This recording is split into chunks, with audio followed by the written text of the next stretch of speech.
today. It is 1 week before Christmas, and boy, we had a lot of fun during these last 11, 12 weeks preparing for Christmas, and I'm all done. My Christmas stitching. I don't know about you. Of course, a year ago, I would have been stitching right up till Christmas Eve probably. So I hope that many of you aren't feeling the stress of the holiday.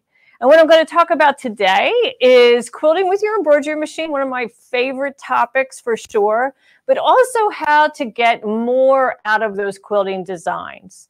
You know, because often when we buy a collection, it feels like it just has one use. So I'm going to show you some different ways to expand the use of a collection.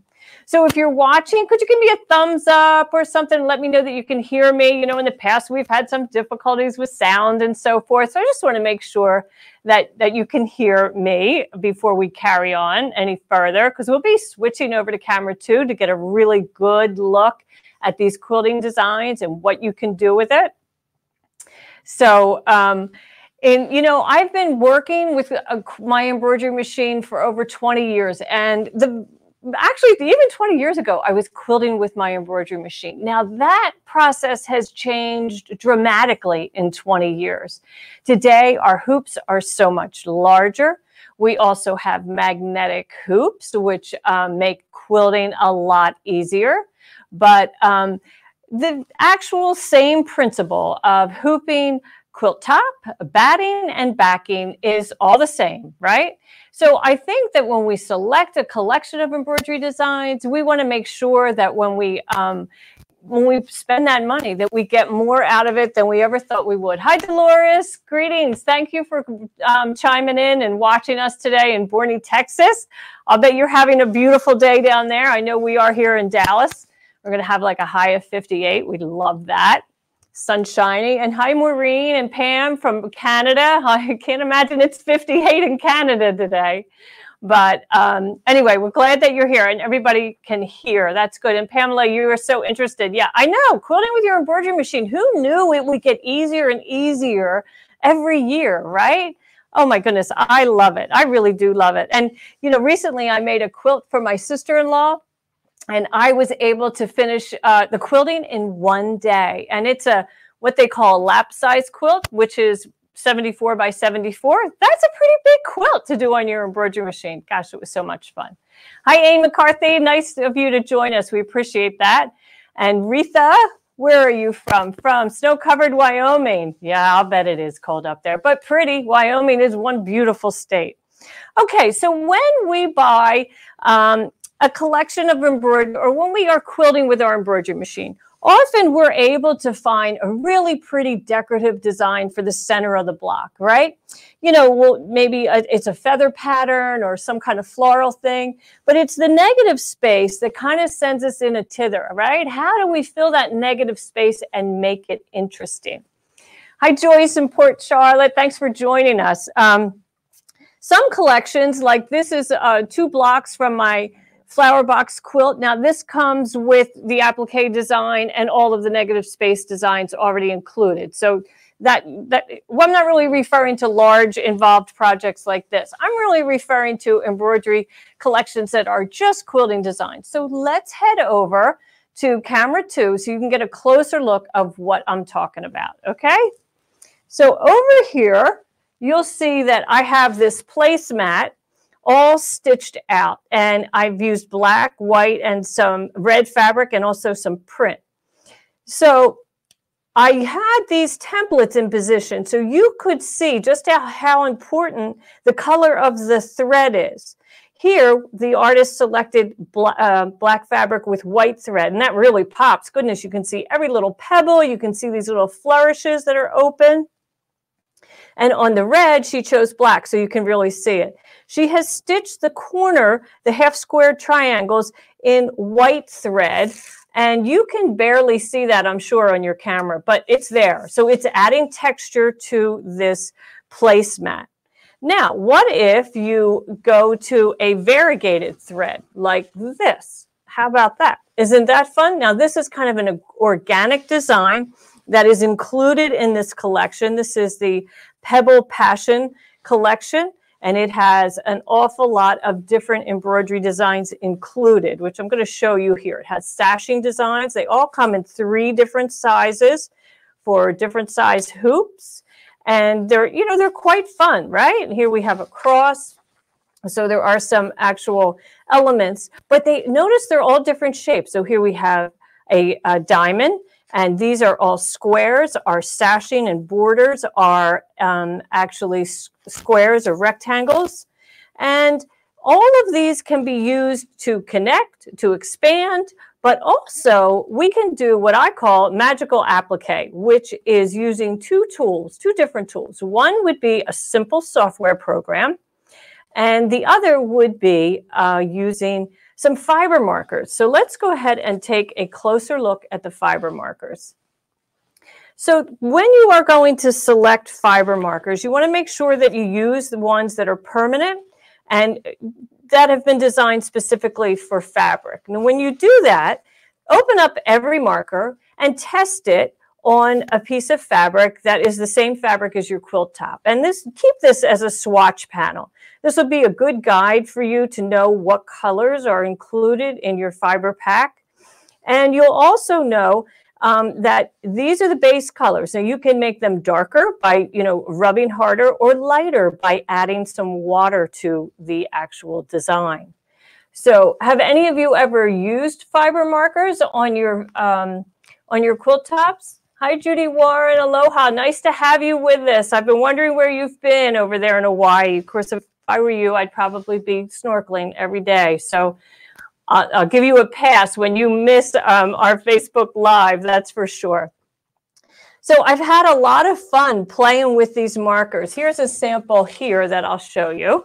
Here is, I took the orange marker and filled in that floral space. Look how that just really changes that whole quilting design. Right now, this design stitches in 6 minutes. It's beautifully digitized. It just goes from one point to another. It does have a little overstitching, which you cannot avoid in circular patterns such as pebbles.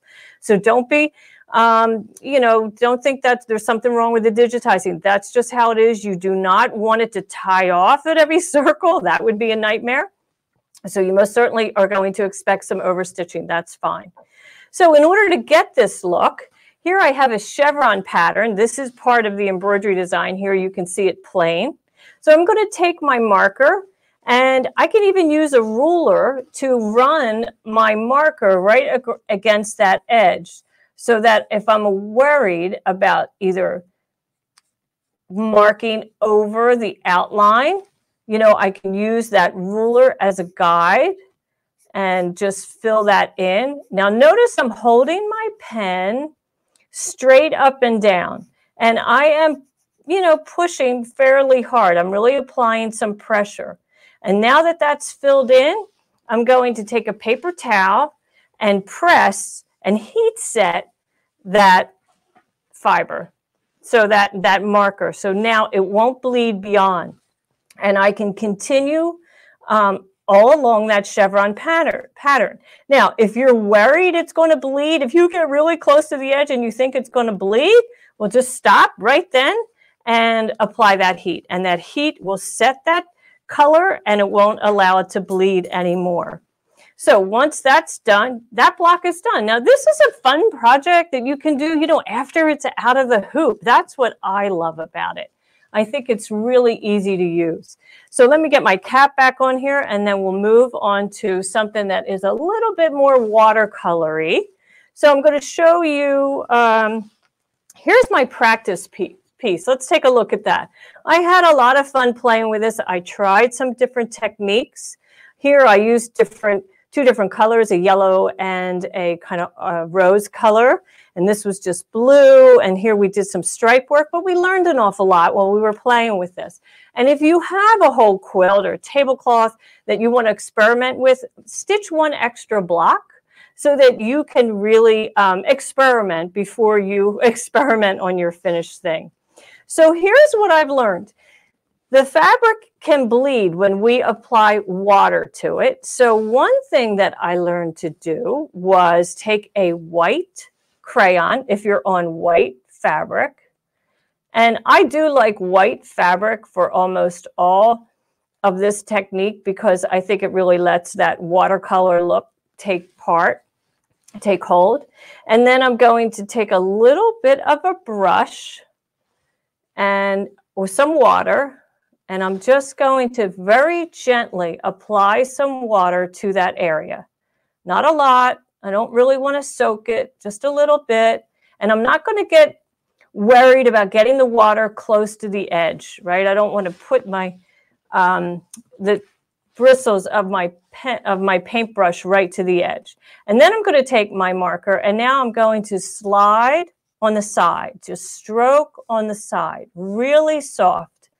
And remember, you can add more, but you can't take away. So you most certainly do want to start nice and soft. And just apply as best you can, filling that in. If you feel that you need more, you can apply a little bit more water, like over in this area possibly, and press down. And now this will start to bleed because it's wet. It won't go beyond where my white crayon was, but this is when I would take my iron and press that down, and this is when you'll get that kind of watercolor effect. See how it softens in here? And like this will also soften as this dries. We can add a little bit more. Another thing that you can do if you don't have a white crayon, or if you're working on a fabric that's not white, you can apply Elmer's glue to that outside edge. So let me just put a little dollop of glue on a paper towel. It's funny, you know, when I practice, this bottle of glue was opening and everything was flowing out nice and smooth. But, you know, when you get on camera, maybe not so much. Okay, so now I'm going to take a fresh brush, and I'm going to put some Elmer's glue on it. Not a whole lot. I don't need a whole lot. And I'm just going to brush outside that edge where I want the fabric to stop bleeding. And, you know, Elmer's glue will wash out later on, so you don't have to worry about applying too much. You don't want a really heavy hand just because then it's going to take a lot longer to dry. So I'm just kind of filling that in. And then I'll take a fresh paper towel, and I'm going to heat seal that. That will dry that glue pretty quickly. Not perfectly, but quick enough for what we're doing. And then I'm going to take my marker, if I knew where it was. Here we go. It's not the right one. Here we go. And oh, and I want to apply my water. I almost forgot. So I do want to go and apply my water.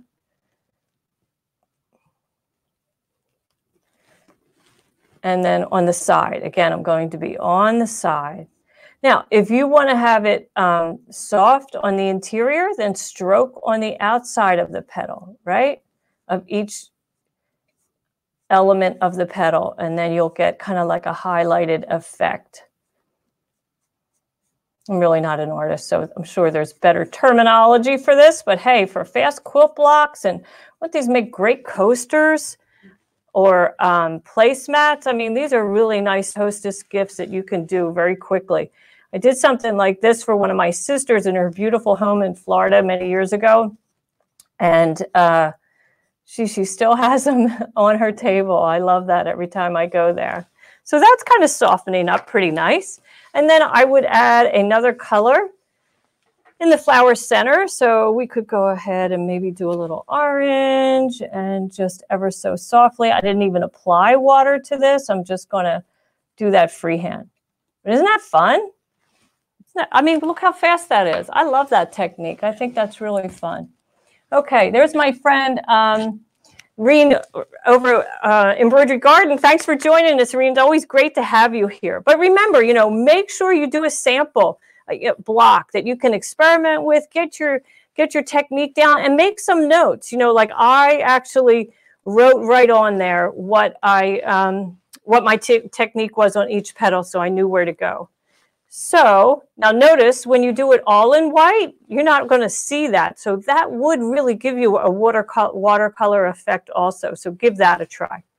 Okay, so I have another sample that I want to share with you. Here's that big block that I had shown in some of the printout templates.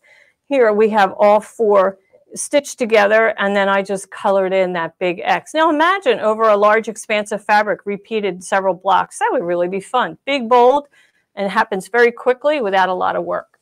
So let's take a look at the quilt design that was in the center of this. Remember, here's our center medallion, that diamond in a square. And I have that same embroidery design stitched in black. Now, I experimented with this on white fabric and did some really soft watercolor work with these same fiber markers and the water. I wasn't overly thrilled with this work, but that's okay. So I then took it into software, this very same design, and with the tool that, you know, the digitizing tool, I just selected a run stitch and I traced this outline. You know, you're just going to put a point there, one here, another on the point, and at each intersection of the curve. And then I had a interior section that's the same exact size and shape. And I made that into an applique. I just placed a charm square right on top of the quilt design. It's stitched first, and then I placed this on top. It stitched the second color, which was that applique outline and raw edge, but that's okay. Super fast, fun to do. Now, I don't think that the polka dot was the right thing to do, because here we have all those pebbles, and now I have, you know, a lot of circles going on. So that's a little misleading. I probably would have been better with a Applique fabric or something like that. But fast applique, and you don't have to be an artist to do it. That's what I like about it. So I have, what else do I want to show you? I have a gift for everyone that's going to be on my blog in about an hour. It takes us a little bit of time, and you're going to love this. So it's a large design of Santa Claus. Is he handsome? Is that a good-looking Santa or what? Let me see. Let me get him. Is he adorable? So my dear friend, Roy Garland, who I work with every day, and he is really the mastermind behind all of our software. Well, there's a couple other brilliant geniuses that work with him, but he is the one that's in-house. So he said, I want to give a gift to all your viewers and your blog readers this year. So he had this photograph, and he loaded that as a backdrop into Perfect Embroidery Pro. And because he has our lace program, My Lace Maker, also installed, he was able to make this Santa Claus. Is that something? How about it, huh? I mean, look at that face, the shading, the eyes, the glasses. I mean, all of it is just spectacular. So again, here's the photo of Santa. Now, this was for his personal use. So this was an image he found online, and this is just for his personal use. So, and that we're also going to share with you, but not sell it. So what he did was he loaded that image as a backdrop into his software, and he used the My Lace Maker software program. So here on this darker shading, he did a triple grid. This is a double. On the fur, he has a random edging, which is just beautiful. It gives you this variegated stitch length on the satin on just one side. And that's a setting in our software that's very easy to use. These black details that really define Santa's face, his eyes, his eyebrows, his mustache, is the rope stitch that's also in My Lace Maker. So super easy to do. He was able to make that in, I asked him, how long did it take? And he said, okay, truth be told, because these are some large areas, and he, you know, he's a perfectionist, it took him a couple hours to do that, but he's going to share that with all of you. It'll be on my blog later today that you'll be able to download. It'll be in multi-formats. It is a large design. I think it's going to fit in 8x8 hoops, but isn't that fun and exciting? Yeah, I know. I'm super happy that he's going to do that. Now, we stitched it here just on a canvas, but you most certainly could stitch this on almost any fabric that you'd like to embellish with Santa Claus. Isn't that fun?